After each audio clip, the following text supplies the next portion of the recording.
Hi welcome to Rama Telugu కథలు. ఈరోజు పొడుపు కథ వచ్చేసి కొనేటప్పుడు నలుపు, తినేటప్పుడు ఎరుపు, పారేసేటప్పుడు తెలుపు. ఏమిటది?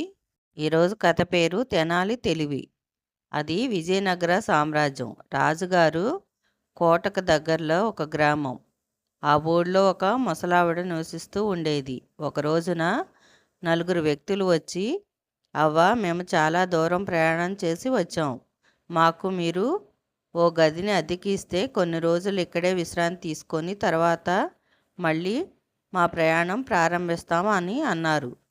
మీరు ఇక్కడ ఉండేది కొన్ని రోజులే కదా, నాకు అద్దె వద్దు, ఏమీ వద్దు, మీ భోజనాల వరకు డబ్బులు ఇవ్వండి చాలు అని అవ్వ అంది. కొన్ని రోజులు గడిచాక వాళ్ళు బంగారు నాణ్యాలతో ఉన్న కొండనొకటి ఆమెకిచ్చారు. అవ్వ, దీన్ని భద్రంగా చూడాల్సిన బాధ్యత మీదే. మేము నలుగురము అడిగితేనే ఈ కొండ మాకు ఇవ్వాలి అని ఆమెతో ప్రమాణం చేయించుకొని కొండ ఇచ్చారు. ఓ రోజున వాళ్ళు తమ గదికి తిరిగి వస్తుండగా దగ్గరలోనే ఏవో తినుబండారాలు, పండ్లు కనిపించాయి. ఆ రోజు వాళ్ళ దగ్గర నాణ్యాలేమీ లేవు. అవ్వ ఇల్లు దగ్గరలోనే ఉంది కాబట్టి నేను వెళ్ళి ఆ నాణ్యాల కొండ తీసుకువస్తానని ఆ నలుగురిలో ఒకడు మిగతా వాళ్లతో అన్నాడు. మిగిలిన ముగ్గురు సరే అన్నారు. దీంతో ఆ నలుగురిలో వ్యక్తి వెళ్ళి అవ్వను ఇవ్వమన్నాడు. ఇతనికి కొండ ఇవ్వొచ్చా అని అవ్వ కేక వేసింది. ఇవ్వొచ్చు అని ఆ ముగ్గురు చెప్పారు. వెంటనే ఆమె వచ్చిన వాడికి కొండ ఇచ్చింది. వాడేమో ఇదే అవకాశమని మెల్లగా జారుకున్నాడు. ఎంతసేపటికి అతడు రాలేదని మిగతా ముగ్గురు అవ్వ వద్దకు వెళ్ళి, అవ్వ, కొండ ఏది అని అడిగారు. అదేంటి నన్ను అడుగుతారు, వచ్చిన వాడికి ఇవ్వమని మీరే అరిచి మరీ చెప్పారుగా అంది. దానికి ఆ ముగ్గురు నానా రభస చేశారు. ముసలమ్మ దొంగ మా కష్టార్జితమంతా కాజేసిందని అరవసాగారు. ఈ గొడవకు చుట్టుపక్కల వాళ్ళందరూ పోగయ్యారు. అదే సమయంలో తెనాలి రామలింగాడు అటుగా వెళ్తూ వీరి గోల విన్నాడు. ఈ అవ్వ మాకు చిన్నప్పటి నుంచి తెలుసు, ఆమె మిమ్మల్ని మోసం చేసి ఉండదు అన్నాడు.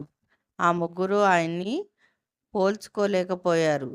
తమకు అవ్వకు మధ్య జరిగిన ప్రమాణం షరతుల గురించి చెప్పారు. నలుగురు వస్తేనే ఇవ్వమన్నాం కదా, ఆమె ఏమో ఇవ్వకుండానే ఇచ్చానని అబద్ధం ఆడుతుందని ఆ ముగ్గురు కేకలేశారు. వెంటనే తెనాలి రామలింగడికి విషయం అర్థమైంది. అవును, అవ్వ అబద్ధం ఆడుతుంది, కొండ తన వద్దే ఉంది అని రామలింగడు అనగానే ఆ ముగ్గురు దొంగలు మొహాలు వెలిగిపోయాయి.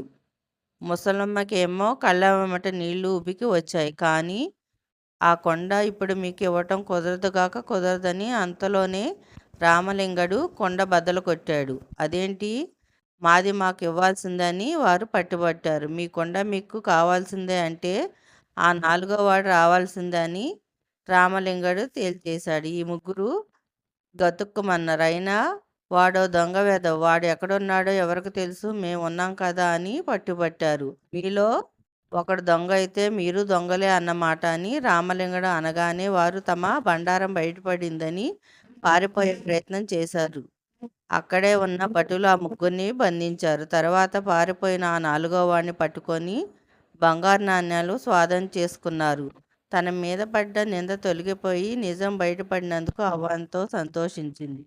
ఈరోజు కథ ఇంతేనండి. పొడుపు కథకు ఆన్సర్ పుచ్చకాయ.